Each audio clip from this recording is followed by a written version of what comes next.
क्या आपके जिम जाने और सप्लीमेंट लेने के तुरंत बाद ही आपके बाल गिरने शुरू हो गए हैं? सबने बॉडीज़ तो बहुत अच्छे बना लिए हैं, बट सप्लीमेंट से क्या हेयर फॉल डायरेक्टली एसोसिएटेड है? Hi, I'm Dr. Kriti. I'm the consultant dermatologist and hair transplant surgeon at Kiara Clinic. और आज हम लोग बात करने वाले हैं कि क्या हमारे हेयर सप्लीमेंट से या हैवी वर्कआउट से हेयर फॉल का कितना कनेक्शन है, क्योंकि ये एक बहुत ही कॉमन क्वेरी है।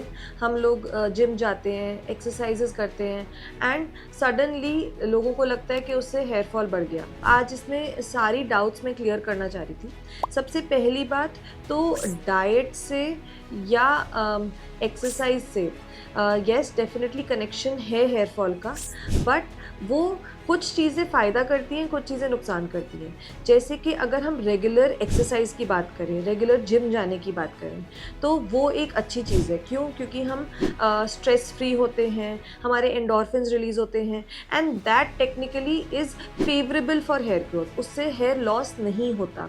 यस बहुत लोग कहते हैं कि हमें स्वेटिंग हो रही है और हम बार बार अपना पसीना पोंछ रहे हैं, उससे हमारा हेयर फॉल हो रहा है, हमें टाल पे हेयर दिख रहे हैं। फ्रिक्शनल हेयर लॉस हो सकता है, बट स्वेटिंग की वजह से हेयर लॉस नहीं होता, स्पेशली पोस्ट एक्सरसाइज। दूसरी चीज़ जो हमें ध्यान रखनी चाहिए कि जब हमारा वेट लॉस होता है, दैट मीन्स हमारी बॉडी में जो एक्स्ट्रा फैट है वो कम हो रहा है, वो भी एक अच्छी चीज़ है। क्यों? क्योंकि अगर हम बॉडी मेटाबॉलिज्म को एनालाइज करते हैं तो एक्स्ट्रा फैट यूजुअली टेस्टोस्टेरॉन्स में कन्वर्ट होता है मेल्स में, एंड टेस्टोस्टेरॉन कहीं ना कहीं DHT रिसेप्टर्स पे काम करके हेयर थिनिंग कर सकता है। वहीं पे अगर हम रेगुलर एक्सरसाइज करके अपने बॉडी को फिट रखते हैं और फैट का अमाउंट कम रखते हैं, वो हेयर ग्रोथ या फिर हेयर की बेटर ग्रोथ में हेल्प करेगा, ना कि हेयर लॉस करने में। लास्ट बात करते हैं डाइट की। यस अगर हम क्रैश डाइट करेंगे, हमने एक्सेसिवली खाना छोड़ दिया है, वो एक डायरेक्ट कारण है हेयर लॉस होने का। बट अगर हम एक अच्छी बैलेंस डाइट लेते हैं जिसमें कि फैट एंड ऑयल कम है, प्रोटीन्स अच्छे हैं, वो हेयर की न्यूट्रिशनल क्वालिटी भी बढ़ाएगा और हेयर की ग्रोथ को भी इम्प्रूव करेगा। ये हमारा इजी पार्ट था। अब हम आ जाते हैं एक बहुत ही डिफ़िकल्ट और क्रिटिकल क्वेश्चन पे कि हेयर सप्लीमेंट्स का क्या रोल है हेयर फॉल में और हेयर लॉस। क्योंकि यूजुअली जो भी जिम जाना शुरू करते हैं, थोड़ी सी भी बॉडी बिल्डिंग एम कर रहे हैं, हम हेयर सप्लीमेंट्स काफ़ी रेगुलरली लेते हैं। सबसे पहला और कॉमनेस्ट सप्लीमेंट है वे प्रोटीन। वे प्रोटीन एक मिल्क प्रोटीन है जो कि एब्सोल्युटली सेफ है, बट एक लिमिटेड क्वांटिटी में। दैट मीन्स अगर आप 30 ग्राम ले रहे हो, which is 1 scoop, absolutely safe, आपकी हेयर ग्रोथ में कोई असर नहीं पड़ना चाहिए। But excessive protein naturally hair के न्यूट्रिशन को कॉम्प्रोमाइज़ करेगा एंड उससे हेयर फॉल हो सकता है। सेकेंड कॉमन सप्लीमेंट जो कि लोग लेते हैं, दैट इज़ क्रिएटिन। अब क्रिएटिन मोनोहाइड्रेट एक मॉलिक्यूल नेम है, बट उसको कॉमनली लोग क्रिएटिन कहते हैं। क्रिएटिन डेफिनेटली एक बहुत ही डिस्कस्ड मॉलिक्यूल है जहाँ के हेयर फॉल की बात है। सिर्फ एक स्टडी हुई थी जिसमें क्रिएटिन को हेयर लॉस से एसोसिएट किया गया था, बट उसमें ये था कि जिन लोगों को एग्जिस्टिंग हेयर फॉल है वो उस हेयर फॉल को बढ़ा रहा है, लेकिन जिन लोगों में हेयर फॉल नहीं हो रहा या एंड्रोजेनेटिक एलोपेशिया का कोई एग्जिस्टेंस नहीं है, वहाँ पे क्रिएटिन का कोई रोल नहीं था।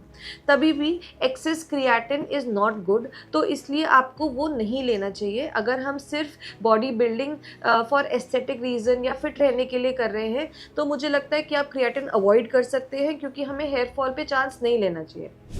अदर सप्लीमेंट्स की बात करें तो BCAA, ओमेगा 3 ये कॉमन सप्लीमेंट्स हैं, बट अगेन डायरेक्ट एसोसिएशन ना होने के बाद भी आई वुड नॉट सजेस्ट कि आपको एक्सेसिव सप्लीमेंट्स लेने चाहिए। क्यों? क्योंकि ये बहुत ज़्यादा हेयर फॉल से स्टडीड नहीं है, मतलब हमें नहीं पता कि इनका डायरेक्ट इम्पैक्ट क्या होता है हेयर ग्रोथ या हेयर फॉल में। So it is better to avoid then to try on your own body.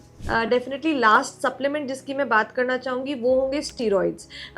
Steroids बहुत कॉमनली लिए जाते हैं, चाहे उन पे मेंशन्ड हो चाहे ना हो, बट वो एक आपको सडन बूस्ट, एक हाई एनर्जी देते हैं। ये डायरेक्टली टेस्टोस्टेरोन लेवल्स को इफेक्ट करते हैं and they definitely are not good. क्यों? क्योंकि ये हेयर के साथ साथ स्किन को भी डैमेज कर रहे हैं। स्किन में stretch marks, acne form eruptions infections आते हैं, बालों को ड्राई और ब्रिटल बनाते हैं और बहुत ज़्यादा बाल गिरने के चांसेस हैं।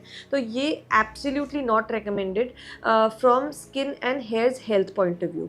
आई थिंक ज़्यादातर सप्लीमेंट्स और एक्सरसाइज और डाइट का रोल हमने हेयर ग्रोथ में समझ लिया है। अगर इसके बाद भी आपके और कोई क्वेरीज है तो आप कमेंट में पुट कर सकते हैं। शेयर करिए इस वीडियो को किसी जिम एंथुसियास्ट या फिर एक बॉडी बिल्डर के साथ जिसको हेयर लॉस हो रहा है। आप हमारे चैनल को सब्सक्राइब कर सकते हैं फॉर मोर सच वीडियोस।